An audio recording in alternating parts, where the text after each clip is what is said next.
qilishlar deganidek.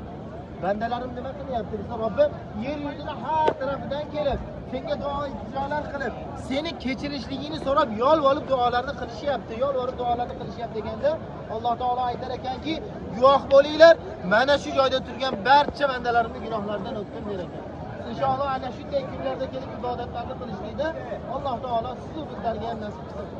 İnson hayoti mobaynida qodir bo'ladigan bo'lsa, bir marotaba qilishligi farz bo'lgan ibodat bu haj ibodati.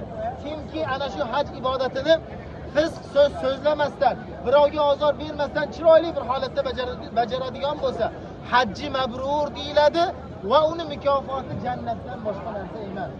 Ana shunday kunlarga kelib, haj ibodatini go'zal bir holatda bajarib, ana shunday mukofotlarga erishadigan bandalardan bo'lishligimizni Alloh hammalarimizga nasib qilsin. Bu joyda haj mavsumida ham ibodat qilgani kelganlar peshin ertalab yo'lga chiqadi, peshin vaqtida yetib keladi, peshin asr namozini jam qilib o'qiydi. To shonni azonini eshitgunga